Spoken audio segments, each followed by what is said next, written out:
కాలజ్ఞానం రాసిన పోతులూరి వీరబ్రహ్మేంద్ర స్వామి నివాస ప్రాంతంపై మైనింగ్ మాఫియా కన్నుపడింది.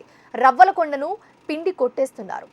చరిత్రకు సజీవ సాక్ష్యంగా నిలిచి సహజ సంపదకు నిలయంగా ఉన్న రవ్వలకొండ అక్రమార్కుల కాసుల కక్కుర్తితో నామరూపం లేకుండా చేస్తున్నారు. రాత్రి పగలు తేడా లేకుండా నిర్విరామంగా కొండను తవ్వి మైనింగ్ తవ్వకాలు సాగిస్తున్నారు.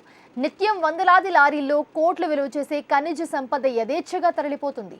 మైనింగ్ మాఫియా రెచ్చిపోతున్నా ప్రభుత్వం అధికారులు అటువైపు చూడడం లేదు.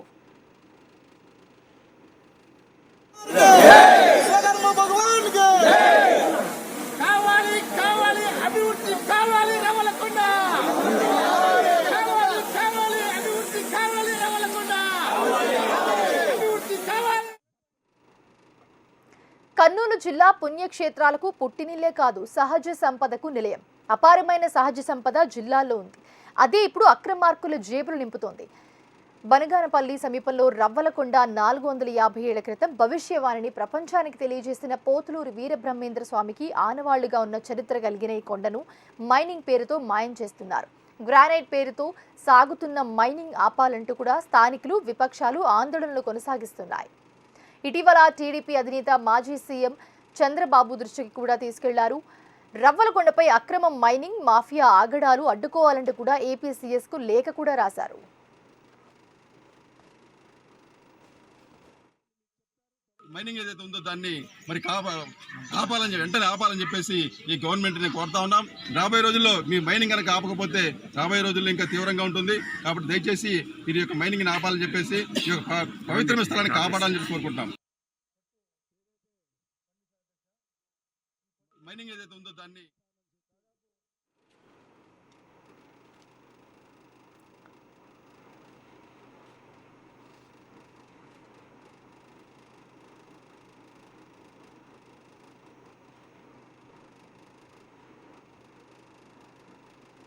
బ్రహ్మంగారు లాంటి గురువు లేడు, సిద్ధప్ప లాంటి శిష్యుడు లేడు.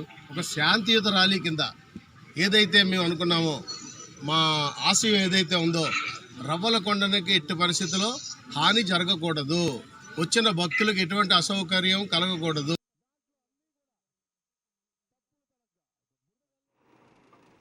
అక్రమ మైనింగ్ నిరసిస్తూ విశ్వబ్రాహ్మణులు, విశ్వకర్మలు, పౌరహిత్య సంఘాలు పోరాటం చేస్తున్నాయి.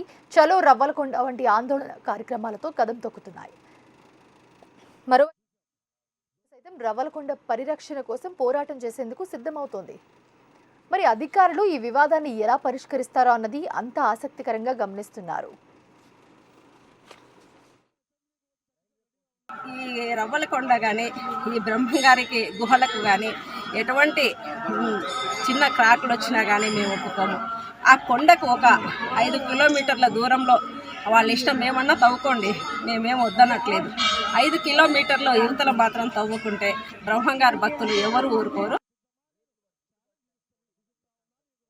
ఈరోజు వచ్చేసి మనకి ఎప్పటి నుంచో మనం ఎంతో భక్తి శ్రద్ధలతో చేసుకునే ఇటువంటి ఒక పవిత్రమైన ప్లేస్ని అసలు నామరూపాలు లేకుండా చేసేస్తున్నారు. దీన్ని ఎలా అయినా ప్రభుత్వం కలగజేసుకొని దీన్ని ఆపాలని చెప్పి మేము మా దేవుడి తరపు నుంచి మేము రిక్వెస్ట్ చేస్తున్నాం. ఇది ప్రతి ఒక్కరికి సంబంధించింది. ఎందుకంటే బ్రహ్మంగారు అనేది కాలజ్ఞానం చెప్పి ప్రతి ఒక్కరికి కళ్ళు తెరిపించి, అంటే ఇప్పుడు ఏం జరుగుతుంది భవిష్యత్తుని మనకి చూపించిన ఒక గొప్ప చరిత్ర ఉన్న ఒక దేవుడి గురించి వచ్చింది. ఇది కులమతాలకి అతీతంగా ఉంటుంది. దీన్ని ఎలా అయినా మనం అందరం కలిసి కట్టుగా చేసి ముందు మనం మనుషులుగా ఆలోచించి ఈ దేవుణ్ణి అనేది ఇలాంటి పురాతనమైనటువంటి పవిత్రమైన ప్లేసుల్ని మనం కాపాడుకోవాలని చెప్పి మనస్ఫూర్తిగా కోరుకుంటూ మరోసారి మనందరికీ జై విశ్వకర్మ.